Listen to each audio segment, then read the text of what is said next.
L'aérosolthérapie, que faut-il savoir? Grâce à l'aérosolthérapie, il est possible qu'une substance, ou un médicament, se dépose à l'intérieur du système respiratoire et exerce une action thérapeutique. L'aérosolthérapie est une forme de traitement qui permet d'administrer des substances ou des médicaments sous forme d'aérosol, par inhalation. Les nébuliseurs sont les dispositifs qui s'utilisent pour administrer ce type de traitement. Il s'agit d'appareils qui possèdent la capacité de convertir un liquide en particules d'aérosol. De cette façon, il se forme une fine brume que le patient peut respirer lorsqu'il inspire. Grâce à ce traitement, il est possible qu'une substance, ou un médicament, se dépose à l'intérieur des voies respiratoires et produise un effet thérapeutique. Indication de l'aérosolthérapie. L'indication la plus fréquente est l'administration de médicaments bronchodilatateurs chez les patients avec de l'asthme ou une BPCO. Cependant, cette thérapie s'utilise également dans le traitement de pathologies comme la mucoviscidose, le VIH ou la bronchiectasie. Quelle substance peut-on administrer? Avec l'aérosolthérapie, il est possible d'administrer médicaments bronchodilatateurs ou corticoïdes mucolytiques qui brisent le mucus dans le but de mieux l'éliminer, des substances, comme le sérum physiologique, qui rendent les sécrétions plus liquides, antibiotiques pour traiter de façon directe l'infection des bronches. Avantages de l'aérosolthérapie. Le principal avantage de l'aérosolthérapie est que les substances, ou les médicaments, peuvent être administrés de manière à entrer en contact direct avec les régions affectées des voies respiratoires. Ainsi, un effet rapide est obtenu avec une dose moindre. Par ailleurs, elle présente également moins d'effets secondaires que l'administration par voie systémique. Car le produit ou le médicament se dépose directement au niveau des bronches. Parmi les facteurs qui déterminent le dépôt d'une substance nébulisée dans les voies respiratoires, on trouve la taille des particules. Néanmoins, en fonction du type de nébuliseur, il peut y avoir des différences considérables dans la taille des particules, la vitesse et la dispersion de l'aérosol.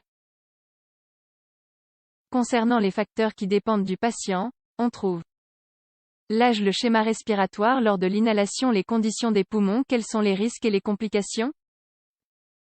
Parmi les complications qui peuvent surgir, on peut citer bronchospasme, les bronches s'enflamment et deviennent plus étroites tout en produisant de la toux et une difficulté à respirer, infection par contamination de l'appareil, palpitation ou augmentation de la tension artérielle, rétention de dioxyde de carbone qui s'élimine généralement lors de l'expiration. Comment se déroule l'aérosolthérapie? Les nébuliseurs doivent être utilisés correctement, sinon ils ne sont pas efficaces. En effet, il est fondamental que le type de nébuliseur soit adapté à la substance ou aux médicaments nécessaires pour traiter la maladie. D'autre part, les aérosols peuvent s'administrer à travers un masque facial chez les patients qui présentent une immense fatigue ou des difficultés respiratoires. De même, en cas d'incapacité à utiliser un inhalateur traditionnel, comme c'est parfois le cas chez les personnes âgées ou les patients sévèrement atteints. De plus, les médicaments doivent se préparer comme il faut. Le matériel nécessaire doit être à portée de main, et l'hygiène doit être impeccable. Pour une application correcte, il faut suivre les indications de l'appareil et utiliser les doses exactes des médicaments. Toutefois, si le traitement comprend plusieurs médicaments ou substances, ils ne sont pas tous pris en même temps, mais dans l'ordre suivant.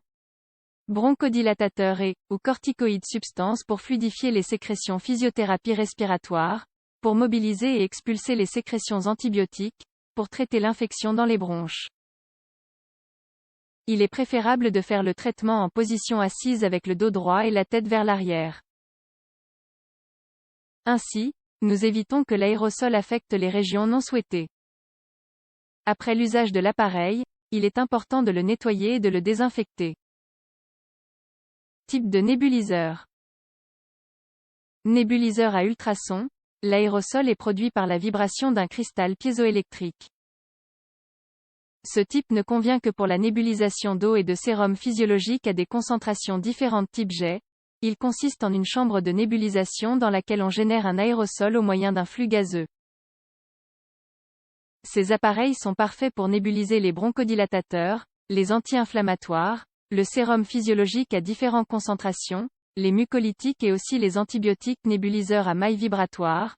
L'aérosol est généré lorsque le liquide passe à travers les trous d'une maille. Il est utile pour l'aérosolthérapie des antibiotiques car il fournit un meilleur dépôt pulmonaire et une perte moindre du médicament.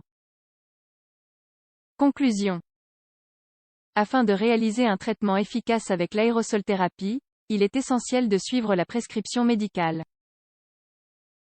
Si plusieurs médicaments sont nécessaires, vous devez les prendre les uns après les autres. Enfin, il faut être très soigneux avec la propreté et la désinfection de l'appareil. De même, il est tout aussi important d'effectuer une hygiène buccale adéquate pour éliminer les restes de médicaments de la muqueuse buccale et du pharynx.